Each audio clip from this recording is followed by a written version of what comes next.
Welcome back. As I promised you in the last video, I'm going to keep these videos short, or at least under a half hour. This particular one is going to be probably shorter than that. I also told you that I was going to pick up where I left off before. This is the end of the pins part, and I'm about to click the next topic button so you can see the beginning of the next part about removing the defender again. So this actually is a bit shorter than the other ones. Before I continue, I want to thank you, all of you who've been watching my videos. I've actually noticed an increase in viewer watching of my videos, and that's encouraging. So without any further ado, I'm going to start this. Oh yes, I knew there was something else I wanted to say. I apologize for that last video's extreme volume on Josh Waitzkin's voice.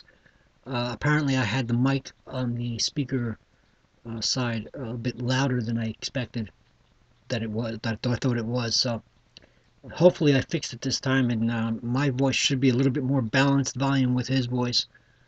So here we go. We saw that the pin can be very powerful, both as a way to win material by piling up on the pinned piece, or as a way to attack utilizing the temporary paralysis of a defender. Now we explore the latter theme a little more deeply. In chess, we don't just aim at our goals. Often we want to remove what is preventing us from achieving our goals. Or, more realistically, we aim to remove what is preventing us from preventing our opponent, from preventing us from achieving our goals, and so on. Okay. Let's check out some examples. It turns out that in this innocuous-looking position, white is completely winning. How? Whenever you look at a chess position, you should first notice the dramatic elements of the situation: material inequalities, possible checks, captures, or potential for tactics. Here we see that white's queen and bishop are lined up as a battery, aimed at the b7 pawn in black's camp. The black knight on d6 is defending the pawn. Our immediate instinct in such situations should always be to get rid of the defender. The knight on d6 is the only piece that's holding black's position together. Whenever one piece has such a grave responsibility, it becomes vulnerable to attack because it can't defend itself actively due to being completely consumed with the defensive responsibility. Okay, so what Grandmaster or International Master Josh Waitzkin is saying is that what we have here is a single piece defending black's king. If it wasn't for this knight, there's an immediate checkmate. So we need to move that knight out of the way. In other words, remove the defender. Now, before I click the next, in this removing the defender video, he also shows that it's not always so cut and dry. Sometimes you think removing the defender is what you're doing, when in reality your opponent might have an in-between move to stop you from doing that. But we'll get to that in the next part.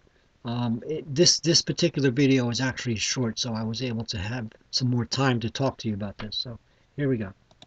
Given that setup, what should white play? Okay, so again, what we want to do is we want to get rid of this knight, right? Because this knight is defending that pawn, which with our bishop here and our queen here would checkmate black. So in the last videos where we talked about forks, here is a simple remove the defender fork.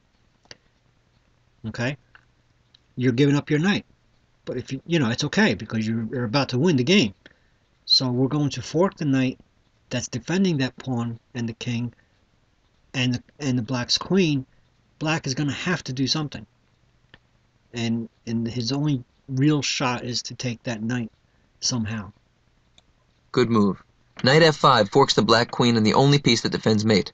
The knight clearly can't capture on f5 because queen takes b7 would be mate.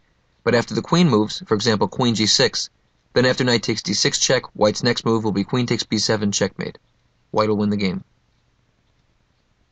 So now we're combining some tactical themes. Black to move and win material. Okay, so as you saw, no matter what black was going to do, he lost that game. Usually People resign before they get to that point, but that was the point. I'm going to flip this board because it's black to move. Okay, now we're looking at some combinations and tactical themes. So black to move with to win material. Now here's something I talked about, um, and I'm still guilty of this. No matter how many times I watch Josh Waitzkins explain this to me, and I'm in the middle of a game, I don't see it. I just totally miss it because I didn't start playing chess until I was beyond teenager, really.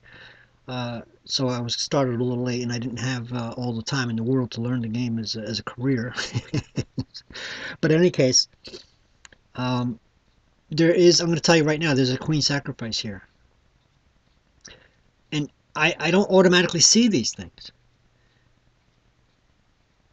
If you're a beginner, I know that some of you out there watching this know this already, but for the people out there that are beginners, you probably don't see this. You probably don't want to capture this knight and let white take your queen. It's like, oh my God, don't let him do that.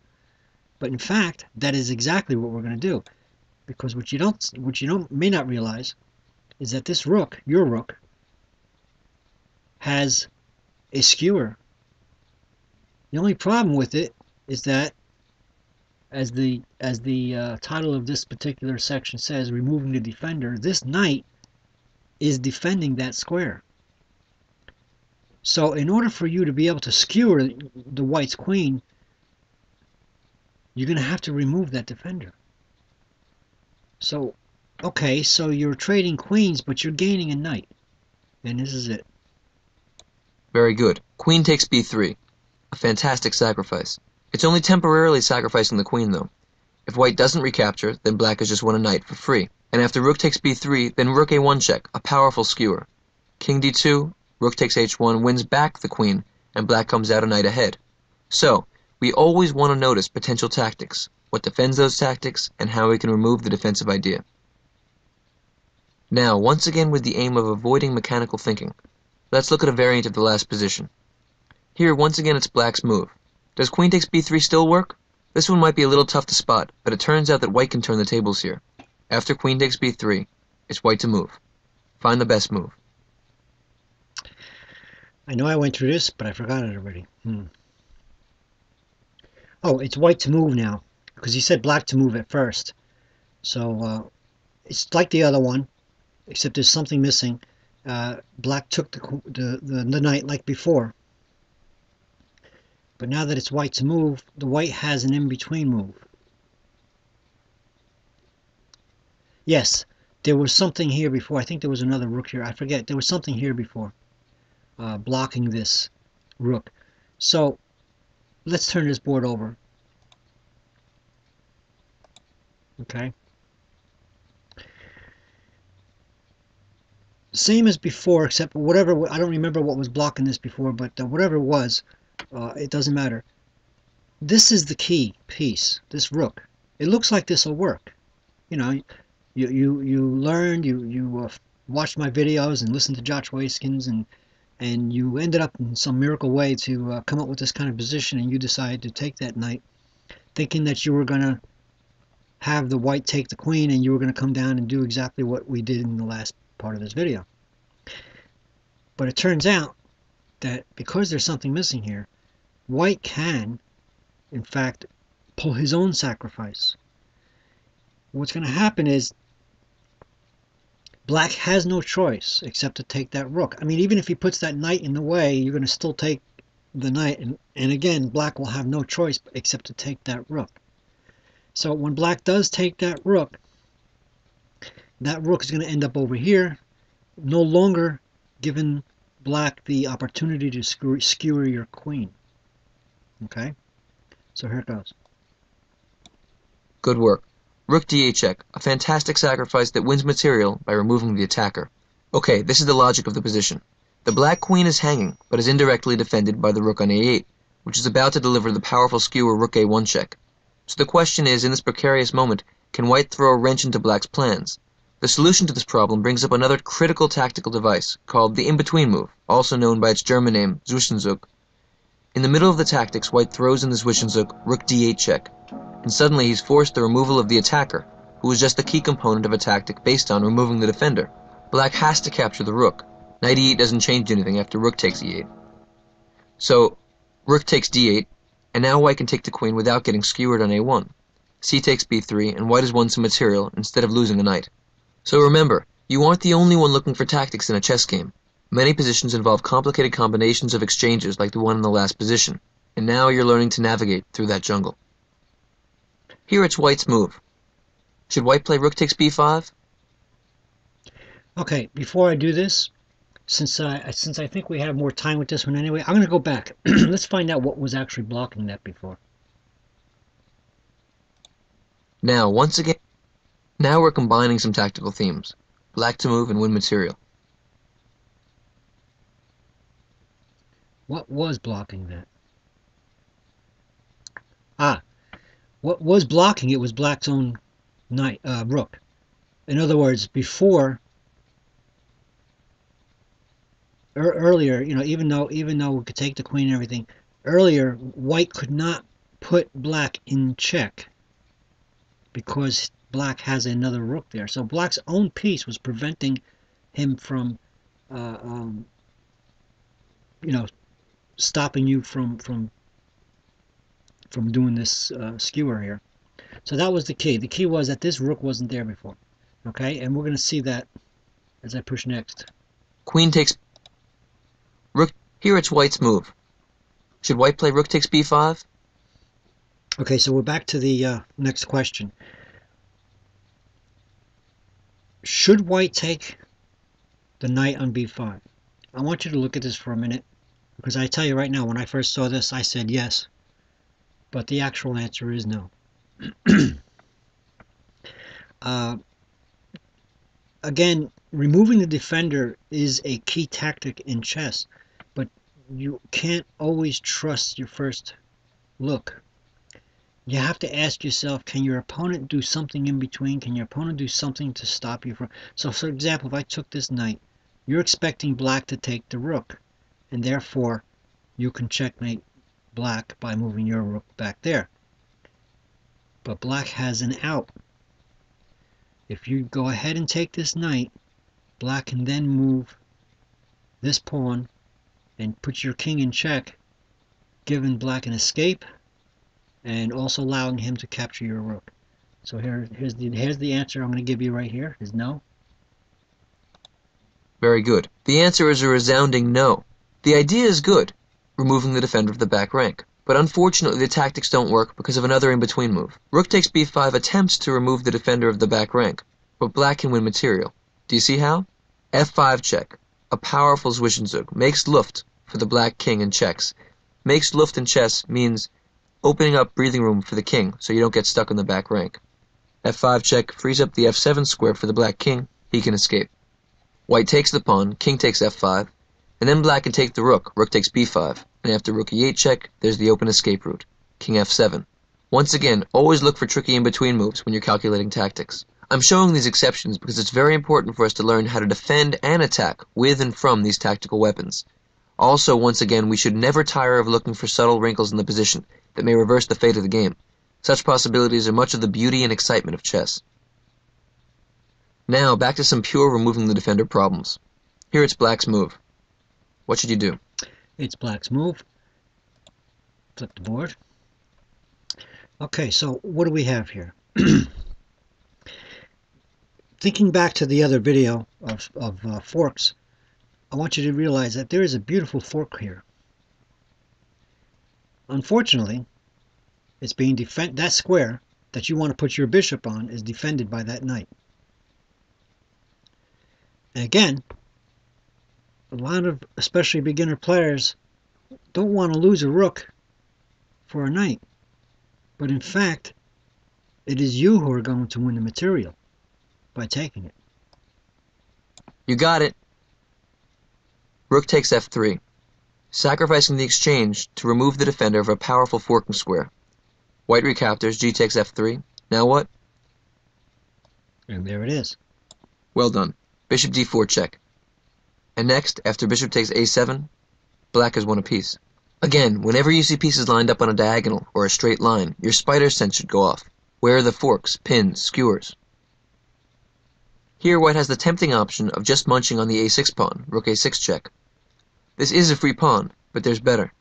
It's white to move here. Find your best move. Flip the board. Okay, so this is not a bad move. I mean, you're not going to get laughed at by making this move. But as Josh says, there is a better one. Do you see it? A discovered attack, like discovered checks. You're making two attacks like a fork, only it's not a fork. You're attacking two pieces at the same time, only in this case you're using two pieces to attack two different pieces. So it would be the pawn. I'm going to move the pawn out of the way of my own rook to attack black's knight, simultaneously opening up the attack on black's bishop. So I am therefore, it's like a fork where you're attacking two pieces, except that you're actually using two pieces to do it. Very good. d5. At once opening up a discovered attack on the bishop on f4, and removing its defender, the knight on e6. White will win a piece here. Now you're getting used to combining tactical ideas. It's black to move here. What do you think? Black to move. Flip the board. Okay. What do I think? It's black to move. Let me see if I can remember this one. I did go over these before I made this video because I didn't want to get stuttering like I did in the last couple of videos I made. Let me see. I got to remember this. Yeah.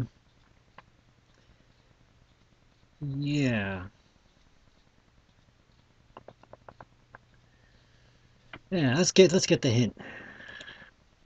Again, remove the defender to fork. So, I want to do a fork, but there's a defender in the way. Right. Oh, yeah, sure. The defender would be this bishop. I mean, excuse me, this knight. And what I want to do is I want to fork white's queen and white's king. The Josh's favorite word, the royal fork. But that's defending it. So once again, you know, probably one of the reasons why I didn't see it at first was because I don't want to lose my queen for a knight. Oh no, can't do that. But in fact, that's exactly what we're going to do. Good move. Queen takes f3 check. An excellent sacrifice. Now g takes f3. What's your best move?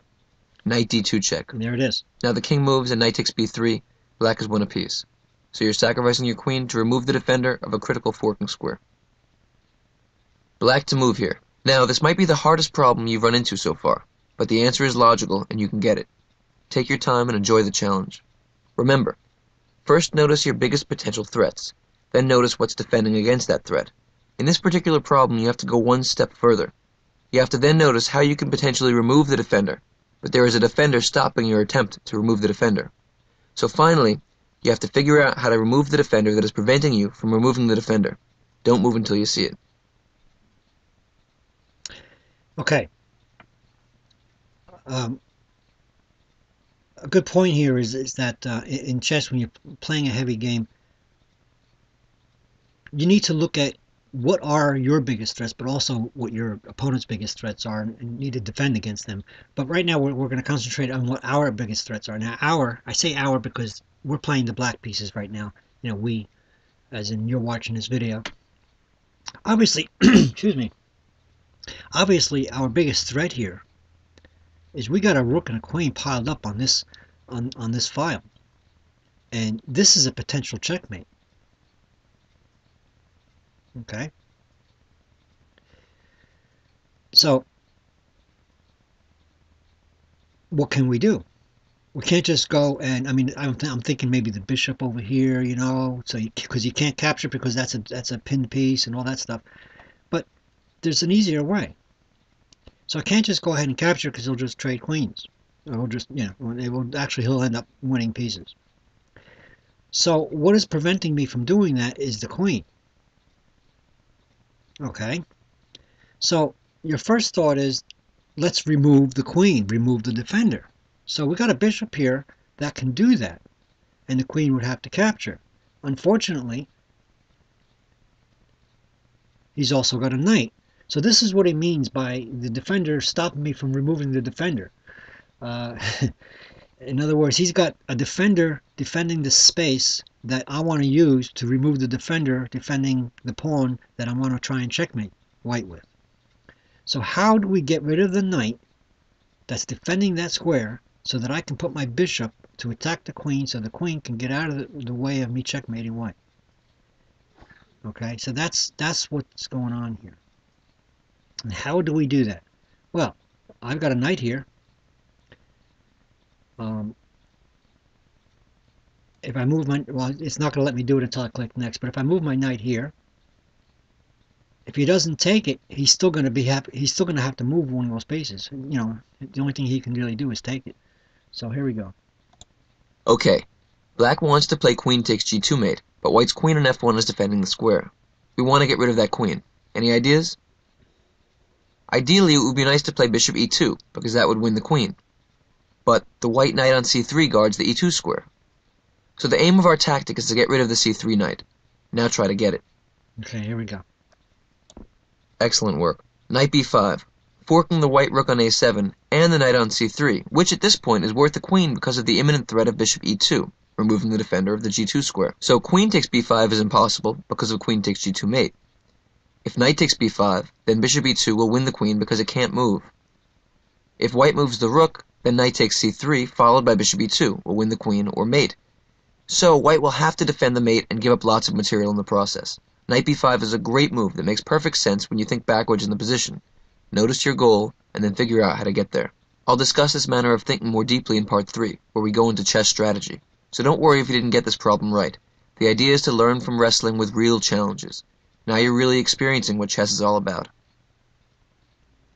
Well, I hope I kept my promise. I didn't actually time this. I hope I kept my promise and kept it under a half hour. It did seem like it was a little longer than I expected. But again, please try to understand that these chess games are something you can't learn. It's like trying to play the violin. You can't learn it in one day.